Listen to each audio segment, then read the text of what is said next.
아멘. 저는 오늘 읽은 말씀을 가지고 아둘람 굴이라는 제목으로 말씀을 나누겠습니다.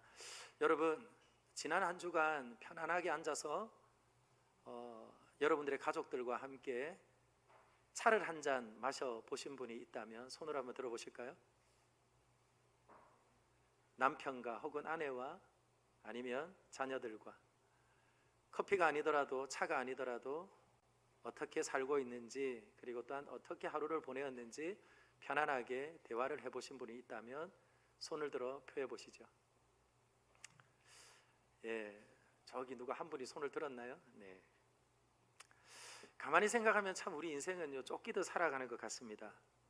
아무리 벌어도 물질에 쫓기고, 한가로운 것 같지만 그렇죠? 시간에 쫓기고, 할 일을 해도 줄지 않으니 일에 늘 쫓기며 살아가는 것 같습니다.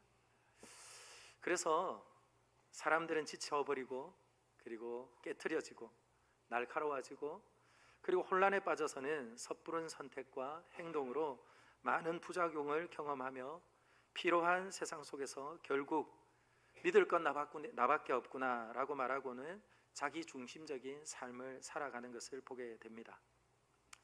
그런데 여러분, 똑같은 시간을, 똑같은 환경을 만나도 그 환경 속에서 자신을 경영해가며, 그리고 또한 이웃의 아픔을 품어주고, 그리고 또한 그곳을 변화시키며, 그리고 주님의 뜻을 이루어가는 그런 사람들도 있습니다.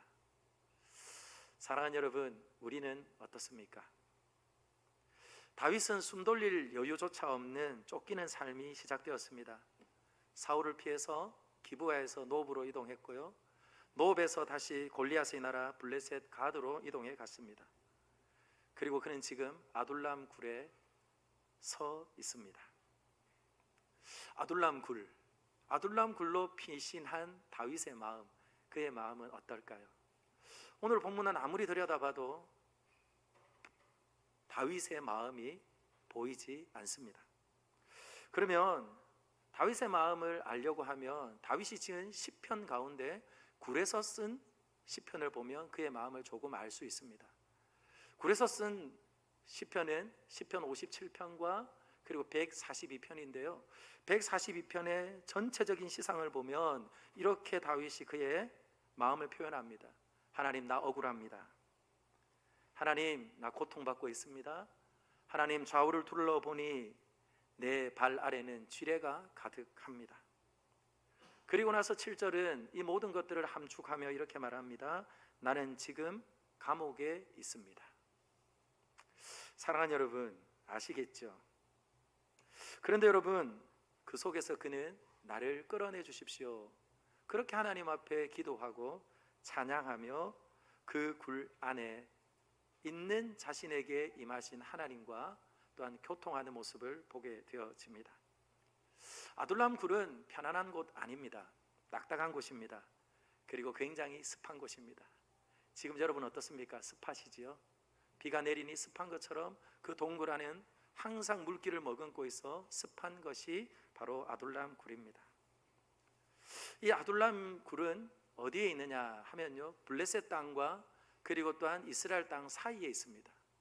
더 정확하게 말씀드리면 가드와 헤브론 사이에 있어요.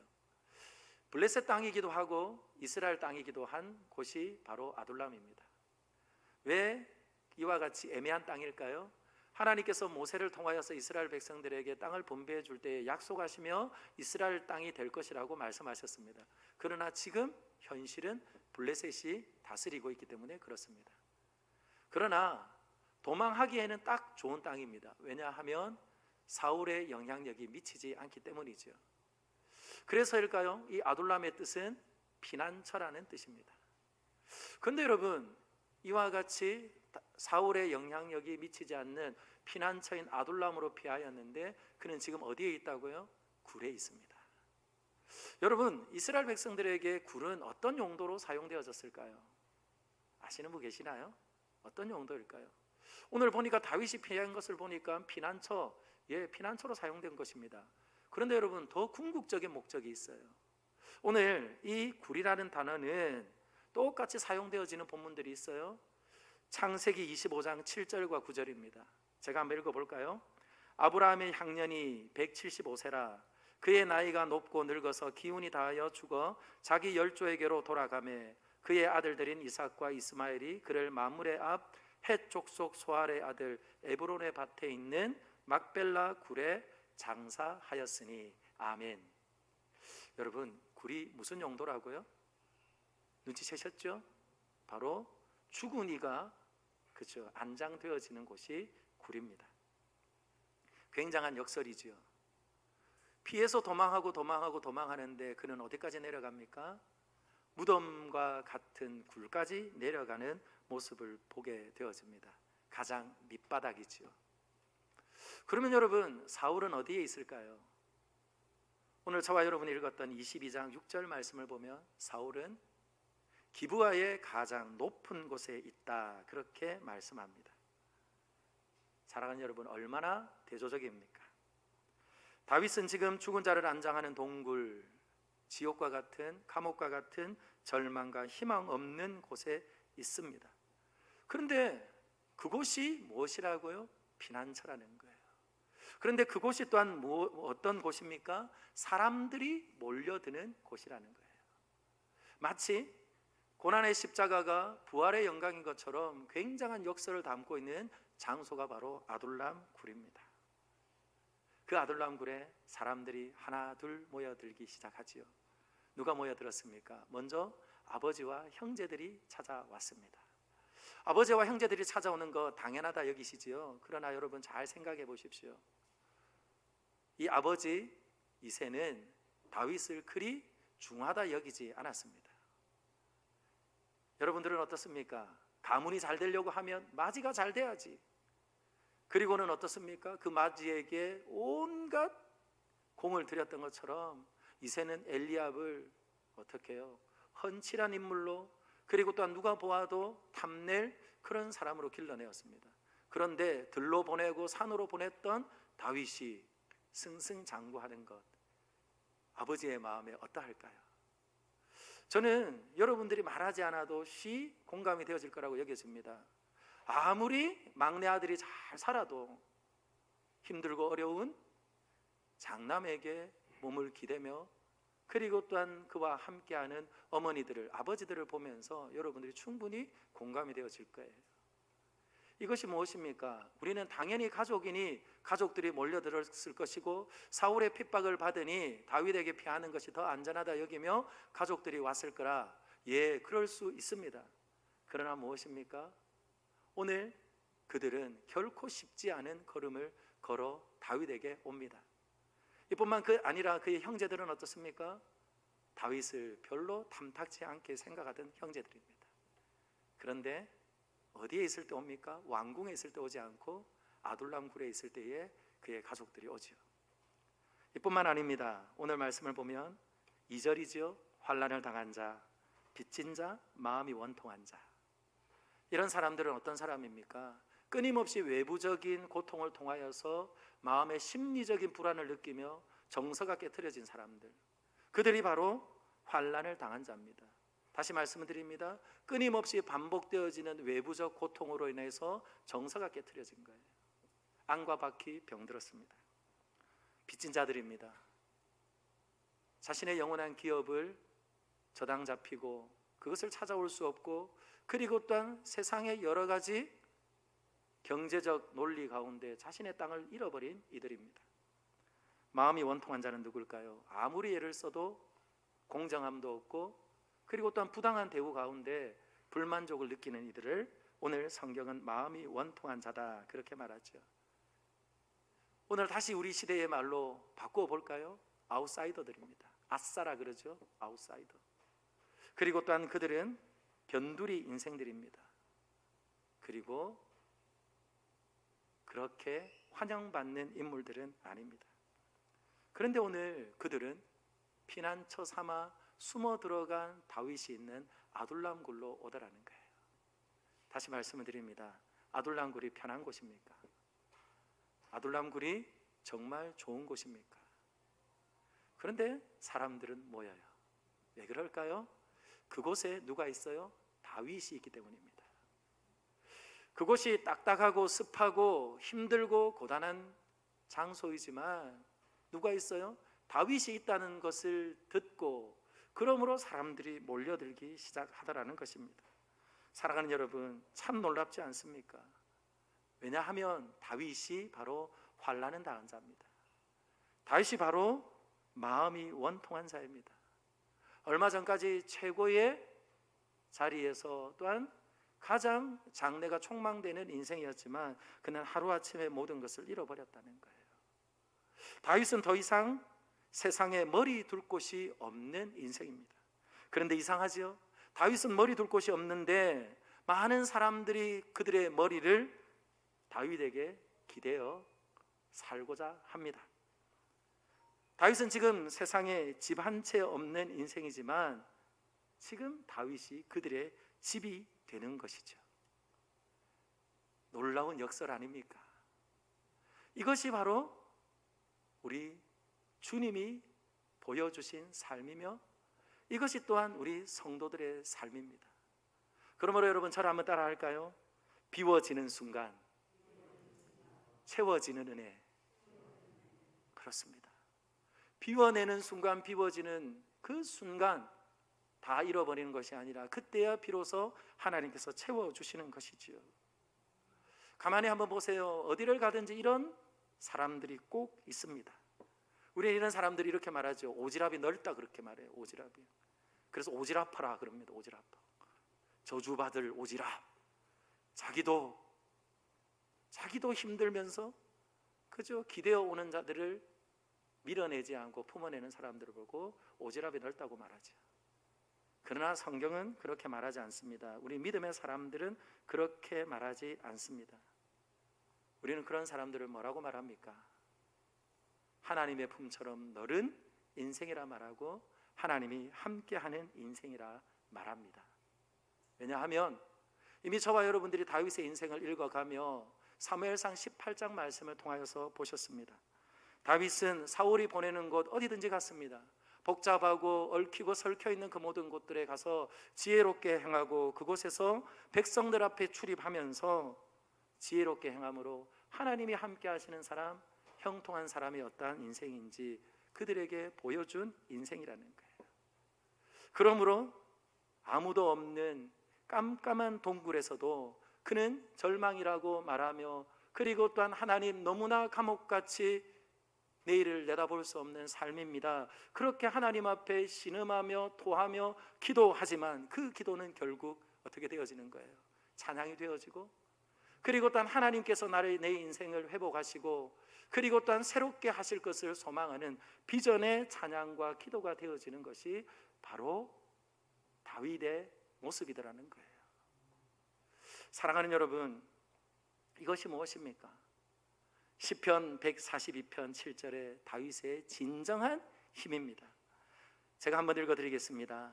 내 영혼을 감옥에서 끌어내 주셔서 주님의 이름을 찬양하게 해 주십시오.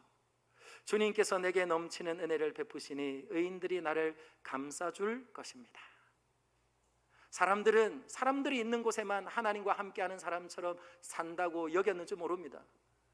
절망의 순간에 혼자 있는 그곳을 향하여서 또 마음이 상하고 그리고 또한 다윗과 함께 공감하며 아파하는 사람들이 모여듭니다. 그런데 동굴 입구에 왔나요? 동굴 입구에 왔는데 저 안쪽에서부터 들리는 소리가 있습니다. 주 여호와 능력의 주 내 영혼의 치료자 말씀으로 날 고치시니 내 영혼의 치료자. 그가 혼자 울고 있을지 알고 그들이 같은 마음을 가지고 공감하며 그렇게 몰려들었지만 그 속에서 뭘 하는 겁니까? 그는 절망인 채에 앉아있는 자가 아니라 회복을 소망하며 그리고 또한 하나님께서 다시금 비전과 그리고 또한 능력으로 회복할 것을 기대하며 노래하는 이가 누구죠? 바로 다윗이더라는 거예요. 사랑하는 여러분, 그러므로 저는 오늘 이 시간 다윗이 있는 곳에 사람들이 몰려드는 것처럼 저와 여러분 오늘 예배하는 저와 여러분들을 보며 그리고 또한 믿음의 성도들의 삶을 보며 하나님께서 날마다 사람을 더하시고 은혜를 더하시는 놀라운 역사가 있기를 예수님의 이름으로 축원합니다. 근데 그 비밀은 내 안에 있는 것이 아니에요. 내 안에 있는 것이 아닙니다. 내 안에 아무리 들여다보아도 찬양할 에너지가 없어요. 기도할 에너지가 없습니다. 하나님께 전적으로 내 삶을 맡길 만한 용기도 이제는 잃어버렸습니다. 그런데도 불구하고 오늘 다윗 나대에 있는 것이 무엇입니까? 절망과 그리고 낙심과 아픔이라 할지라도 주님께서 나를 붙잡으시고 건져주시면 회복하실 것을 믿는 하나님을 온전히 신앙하는 그 믿음이 있기에 다윗을 보고 모인 것이 아니라 다윗이 하나님과 함께하는 사람이기에 모이더라는 거죠. 그러므로 여러분, 저는 오늘 다윗과 아둘람굴과 다윗을 묵상하면서 계속해서 겹쳐지는 그림이 있어요. 그 겹쳐지는 그림이 무엇입니까? 아둘람굴이 곧 교회이며, 그리고 또한 다윗은 곧 장차 오실 이새의 줄기에서 나와, 그리고 또한 의의 나무가 되어지며 열매가 풍성하며 또한 너른 그늘이 되어 세계 모든 만국에 흩어진 하나님의 백성들을 모으실 예수 그리스도가 계속해서 겹쳐지는 거예요. 그러므로 여러분 기억하셔야 합니다. 아둘람굴은 어떤 곳이에요? 모여드는 곳이에요. 모여드는데 어떤 이들이 모여듭니까? 환난을 당한 자, 빚진 자, 억울한 자들이 모여드는 거예요. 왜 그렇습니까? 예수님께서 말씀하셨습니다. 수고하고 무거운 짐진 자들아 다 내게로 오라. 믿으시면 아멘. 그러니 그렇게 모여드는 것이 정상이라는 거예요. 혹 여러분들 중에 그와 같은 이들이 몰려드는 것이 불편하고, 그리고 또한 그와 같은 이들을 공동체에서 만나는 것이 굉장히 어려운 분들이 있습니까? 그렇다면 저와 여러분들이 원래 그런 사람이었다는 것을 잊지 않고 다시금 돌아보며 하나님께서 우리에게 말씀하신 것처럼 저는 자, 눈먼 자, 그리고 또 억눌린 자, 쫓기는 인생들에게 영원한 자유함을 주시며 회복을 주시는 그 하나님께서 우리에게 보내주신 예수 그리스도로 인하여서 교회가 탄생이 되어지고, 그리고 또한 그 교회의 그늘 아래서 하나님께서 세상과 그리고 또한 세상의 놀라운 하나님의 위대한 역사를 써갔음을 기억하며 저와 여러분들의 공동체는 긍휼이 필요한 인생들, 그리고 또한 하나님의 은혜가 필요한 인생들, 그리고 또한 여전히 하나님께 나의 인생을 맡겨드리며 주님 내 인생을 불쌍히 여겨주시기를 소망하는 그런 이들이 모여 함께 예배하는 복된 공동체가 되기를 예수님의 이름으로 축원합니다. 여전히 우리의 삶에도 하나님의 은혜가 필요하고 긍휼이 필요하고 그리고 자비가 필요한 것을 신앙하며 고백하는 것이 저와 여러분들인 줄 믿습니다. 왜 그렇습니까? 오라 하신 그분은 동정만 하시는 분이 아닙니다. 히브리서 4장 15절 말씀을 보면 이렇게 말합니다. 우리에게 있는 대제사장은 우리의 연약함을 동정하지 못하시리가 아니요. 여기 동정이라는 말이 개역 한글 성경에는 체휼로 표현되어졌다는 거 여러분 알고 계시죠? 이 동정과 체휼의 그 뜻이 무엇입니까? 그 뜻은 바로 함께 아파하고 고통을 느끼는 거예요. 자, 한번 따라할까요? 함께 아파하고 고통을 느끼는 겁니다. 이것이 뭡니까? 이것이 바로 공유가 되어지는 거예요. 공유가 되어지는 거예요. 그것이 또한 무엇입니까? 교회라는 거예요. 그것이 무엇입니까? 아둘람 공동체라는 겁니다. 그런 공동체는요, 무엇하는 겁니까? 억울한 인생들이 모이고 상한 심령들이 모이지만 그냥 상한 채로 살지 않습니다. 상한 채로 내버려져 있지 않습니다. 반드시 무엇이 일어납니까? 변화가 일어나는 것이죠. 그러므로 여러분, 다시 한번 저와 여러분들은요, 깊이 있게 오늘 이 말씀 앞에 짧은 말씀이지만 서야 합니다. 어떻습니까? 10년을 믿으셨습니까? 20년을 믿으셨습니까?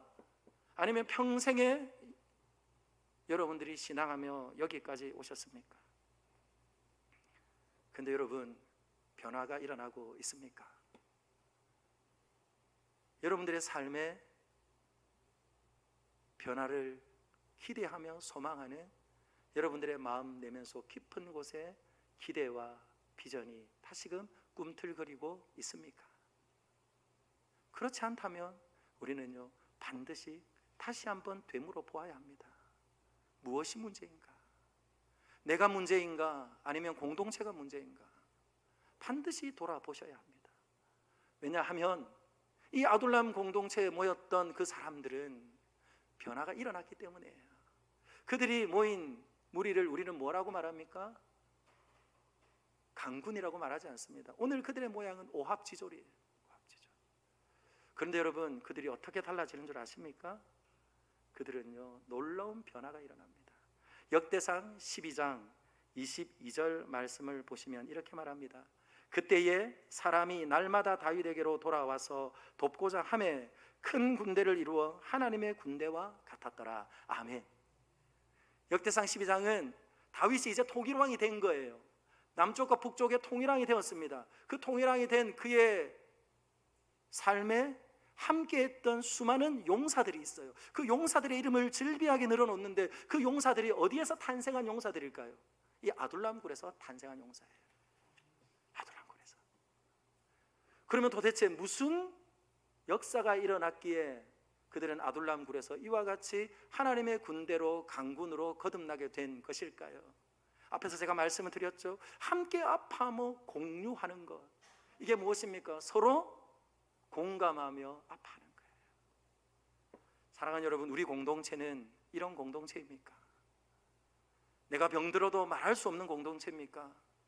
내가 지금 하나님과 뜨거운 만남을 가진 지 오래되어서 예배하는데도 불구하고 딱딱한 가슴으로 아파하며 예배하고 있는데 이 내 상한 마음을 쏟아놓을 수 없는 그런 공동체입니까? 언제부터인가 말씀은 들리지 않고 하나님의 말씀이 전해지는 그때에도 자꾸만 졸음이 오고 자꾸만 시계를 들여다보고 그리고 또한 자꾸만 엉덩이가 들썩들썩하는 내 모습을 보면서 어디가 고장이 난 것인지 말할 수 있는 그런 공동체에 귀하고 소중한 멤버들이 있습니까?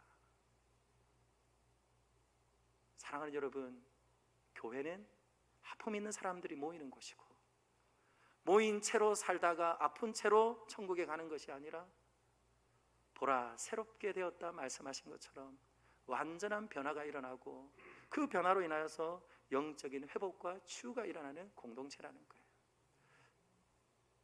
그러면 여러분, 그 공동체는 무엇으로 가능하겠습니까? 아픔을 함께 나누고 공유하는 것은요 다른 것이 아닙니다. 만나서 차를 마시는 거예요. 만나서 대화하는 겁니다. 이것을 세상 사람들은요 카페에서 합니다.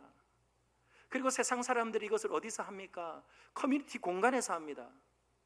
그래서 그곳에서 그들의 억울한 마음을 서로 토로하고 그리고 그것이 새가 되어져서 심지어는 나라까지 흔들어내는 힘이 생기는 곳이 그곳이에요. 그런데 우리는 어디에서 그것을 합니까? 교회요.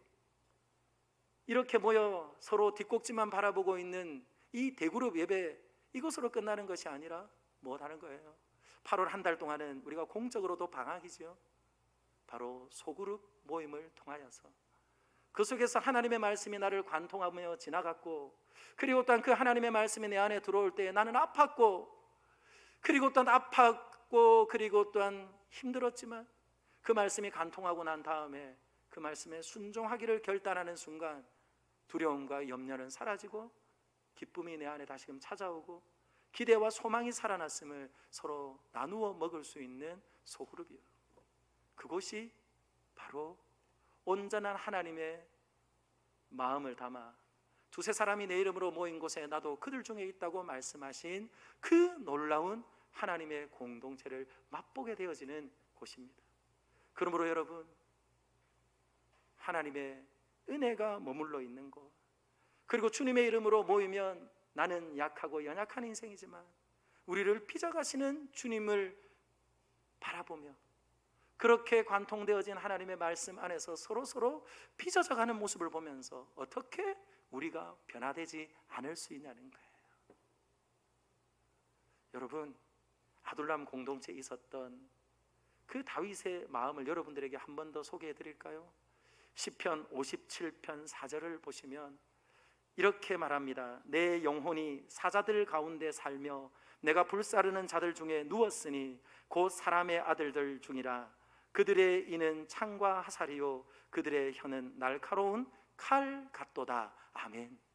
먼저는 사울이 그를 쫓아오기에 그는 누워도 편하지 않기에 이와 같이 고백할 겁니다. 그런데 여러분, 다시 말씀드릴까요? 사울은 지금 멀리 있어요. 그러나 이 공동체 안에는 누가 있어요? 환난을 당한 자, 빚진 자, 억눌린 자들이 모였습니다. 여러분, 저는요 신학교에 가면서 깨달은 것이 있어요. 신학교에 갈 때요 모두가 천사들만 있는 줄 알았습니다.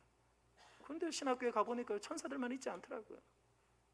여전히 나처럼 하나님께서 계속해서 만져주어야 될 사람들이 있더라고요. 그래서 제가요 1년 동안은요 그 친구들과 거리를 두고 살았습니다. 거리를 두고 살았어요. 그들이 나보다 거룩한 존재라고 생각했고, 또 조금 더 알 때는요 별반 다르지 않다고 생각했기에 전혀 거리를 두고 살았어요.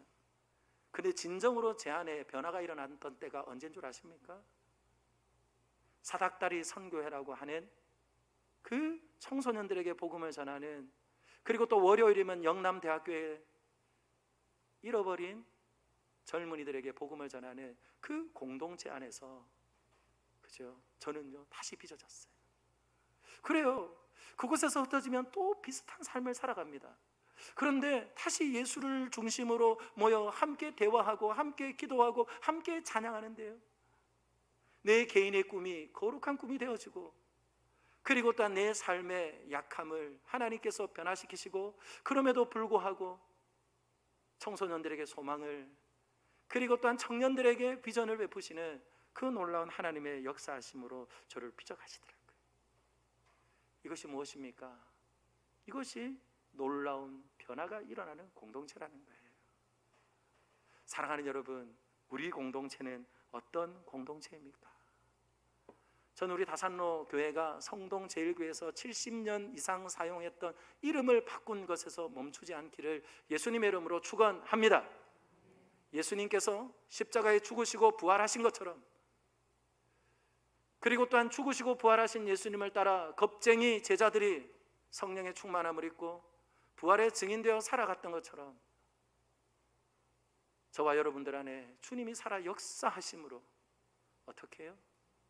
하나님의 끊임없는 변화를 맛보며 나도 달라지고 우리도 달라지고, 그리함으로 인하여서 하나님께서 상하고 찢긴 자들을 보내시면 그들을 또한 우리는 안아내고 품어내며, 그리고 또한 온전케 하고 회복하시는 그 놀라운 재생산의 끊임없는 역사가, 그리고 영적인 자녀들을 출산하는 그 놀라운 역사가 우리 교회 안에 쉼없이 넘치기를 예수님의 이름으로 축원합니다.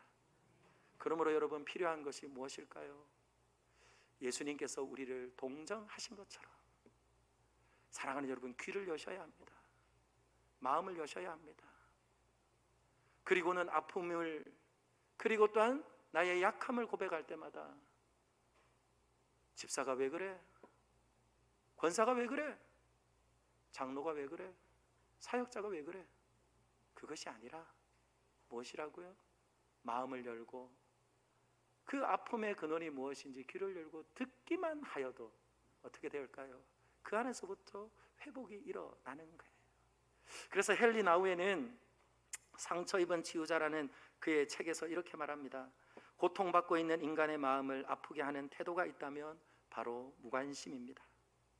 도움을 절실히 필요로 하는 많은 사람들은 자신의 얘기에 귀 기울여주고 격려의 말을 해주며 용서하며 안아주며 자신의 손을 꼭 잡아주며 부드러운 미소를 지어주거나, 잘 들으세요, 더 이상 도와줄 힘이 없을 때는 이렇게 말하는 자에게도 위로를 얻는 거예요. 더 이상 도울 능력이 없다는 말이라도 듣고 싶어 합니다. 이것이 무엇이라고요? 상처받은 영혼들이라는 거예요. 그리고 나서 마지막에 우리에게 폐부를 찌르는 말을 합니다. 그런데 대부분의 사역자들은, 대부분의 성도들은, 대부분의 사람들은 그들의 공경에 깊이 관여하고 싶어 하지 않습니다. 사랑하는 여러분, 무엇입니까? 함께 공감하며 함께 귀 기울여 주지 않으니 늘 나의 아픔과 나의 상처와 나의 연약함을 가슴에만 담고 살고 있으니 시한폭탄 같은 거죠. 그러므로 견디다 못해서 터지면 나도 죽고 함께 공동체가 뿌리의 근간이 흔들리게 되는 것이죠.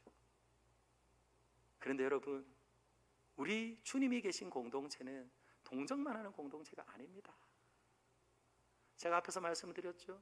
시편 57편 4절 말씀처럼 그 상처 입은 사람들이 끊임없이 지도자로 세워 그리고 있는 그 다윗을 향하여서도 공격합니다. 심지어는 찌르는 칼같이 말합니다. 창처럼 그들의 말을 쏟아냅니다. 잠자는 그를 삼키려 하는 흉악한 사자처럼 으르렁거립니다. 그런데도 불구하고 어떻게 해요? 그들을 안고 품고 함께하는 동안 그 안에서 어떤 역사가 일어납니까? 함께 공감하며 아파하는 것뿐만 아니라 그들을 치유하고 회복하는 역사가 일어나는 것이죠. 그것이 바로 예수님이 이 땅에 오시고 우리에게 베푸신 온전한 역사인 줄 믿습니다. 그래서 여러분, 히브리서 4장 15절은 그렇게 끝나지 않아요. 동정하지 못하시리가 아니다, 이렇게 끝나지 않습니다. 우리와 같이 고난을 받고 고통을 받았으니 우리를 너무나 잘 아시는 분이에요. 그러나 그분은 죄가 없으신 분이고, 죄 없으신 그분은 때를 따라 우리에게 은혜를 베푸시는 분이라고 말씀합니다. 할렐루야. 이것이 뭡니까? 사람은 동정하기만 해도 마음이 풀어져요. 그런데 우리 주님은 때를 따라 은혜를 베푸시니 근본이 회복되어지는 거죠. 그러므로 무엇입니까? 어둠과 빛이 함께 할 수 없고, 어둠에 있던 인생이 빛으로 옮기는 순간 빛의 자녀가 되는 것이고, 그리고 또한 어둠의 자녀가 하나님의 강한 군대가 되어지는 것이 바로 하나님의 쉼없는 역사이며, 그것이 교회를 통해서 그리고 또한 성도를 통해서 지금도 하나님께서 역사하시는 능력이 바로 오늘 저와 여러분들에게 주신 말씀 속에 있다는 것이죠. 그러므로 저는 오늘 이 시간 함께 꿈꾸며 함께 주님의 은혜 안에 한 걸음 더 나아갈 수 있기를 예수님의 이름으로 축원합니다. 주님 없다면 이보다 더 편안한 곳 있습니다. 주님 없다면 이보다 더 편리한 곳 있습니다. 주님이 없다면 우리의 작은 수고만 보태어져도 훨씬 더 화려하고 놀라운 하나님의 일하심을 볼 수 있고, 그리고 또 맛볼 수 있는 곳 있습니다. 그러나 다산로 교회는 예수 그리스도의 피값으로 이 땅에 세우셨고, 예수 그리스도께서 수고하고 무거운 짐진 자들을 부르시고 그들의 짐을 벗겨주시고 내려놓게 하시며 쉽고 가벼운 짐을 함께 지고 가시며 상처 입은 자들을 회복하시고 하나님 나라의 영적 강군이 되게 하시고, 그렇게 하나님께서는 지금도 우리를 살리실 뿐만 아니라 끊임없이 살려내시는 역사를 베풀기에 우리는 오늘도 이 자리에서 예배하고, 그렇게 예배하며 우리 안에 주신 하나님의 크고 놀라운 은혜와 사랑 안에서 우리의 삶에 회복과 치유가 있기를 소망하며 함께하는 공동체인 줄 믿습니다. 그러므로 저는 오늘 말씀을 맺으며, 사랑하는 여러분, 우리는 힘써 모이기를 패하는 어떤 사람들의 습관과 같이 하지 않고 함께 예배하며 함께 우리의 삶을 관통한 하나님의 말씀을 나누며 나의 아픔이 무엇인지, 나의 두려움이 무엇인지, 나의 상처가 무엇인지 서로 나누며 그렇게 두려워하지 않고 주님이 들으시고 고치시고 싸매시는 그런 공동체로 우리가 함께 꿈꾸며 함께 걸어가는 하나님의 교회, 그리고 또한 주님이 역사하는 끊임없이 모이며 끊임없이 변화가 일어나는 하나님의 귀하고 복된 공동체가 되기를 예수님의 이름으로 축원합니다. 기도합시다.